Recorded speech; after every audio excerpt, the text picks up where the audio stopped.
Allô, bonjour.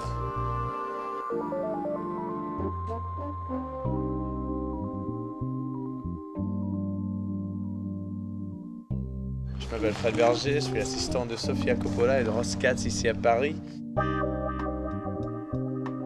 À Millemont, on est au château de Millemont là. Walk around Paris at night, filming people and having a good time. Sur le tournage de Marie-Antoinette, qui est avec le star Kirsten, Dunst et Jason Schwartzman.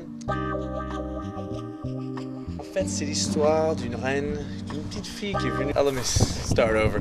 My name's Fred. I'm Sofia Coppola's assistant here in Paris. We're on the set of Marie-Antoinette. It was only day 14 when I showed up on set and started working with Sofia. Story of a young girl that was brought out of Austria and taken away from her family and her little dog and all her friends to join peace with France and become the queen. I've never really learned about Marie-Antoinette in school. I didn't know much about the French Revolution or Marie-Antoinette or anything. She seemed like she was just a charming young person that was thrust in this incredible circumstance, but was just a regular girl, so maybe the movie will illuminate it for us. I worked in Lost in Translation, I worked on Virgin Suicides. It's our little tradition.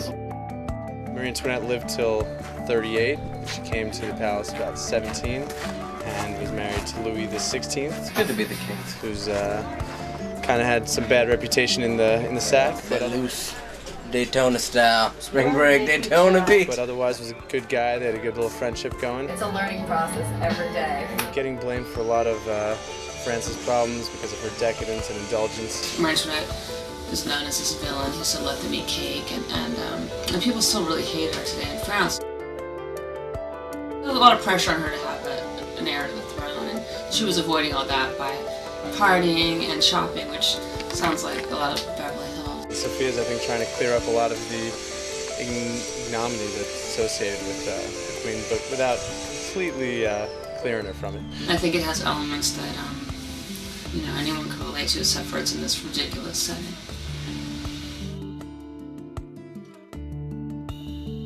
We're shooting at the Palace of Versailles, and you trip and fall and break something.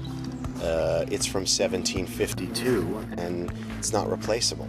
We're not making the story of Marie-Antoinette in Budapest. We're just not doing it. We're shooting it here.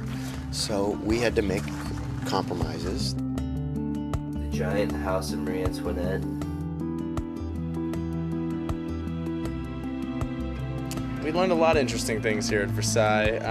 For example, there were 5,000 people that lived in the chateau, 10,000 candles burned a day.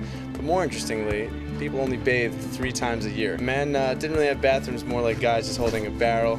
So if you're talking to your mate, you're telling about the Duchess you were hanging out with last night, guy would come with a barrel and you just relieve yourself mid-conversation. I always liked that period of the 18th century, the idea of Versailles and the white wigs. It always seemed,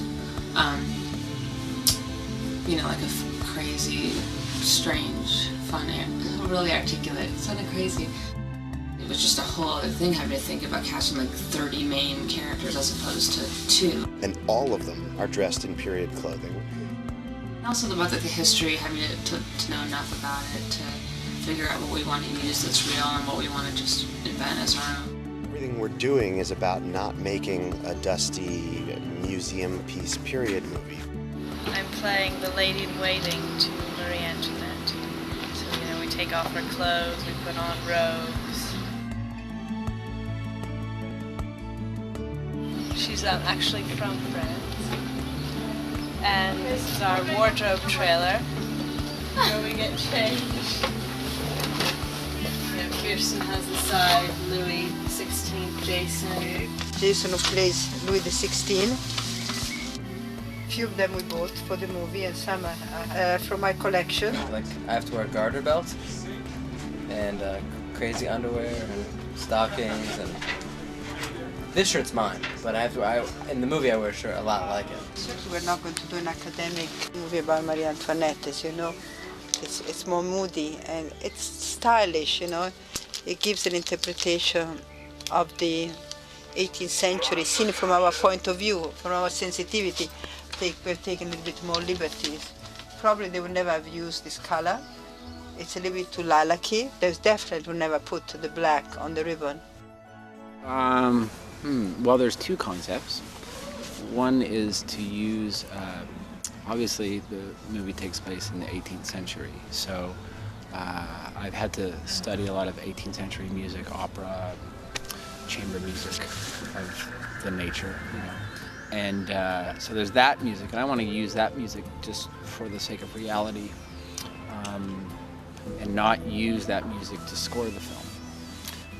And the score will be something, you know, a little more modern. And what I mean by modern is not what you might think. And what's so rock and roll about Sofia and so cool is she's got a lot of music before she starts shooting.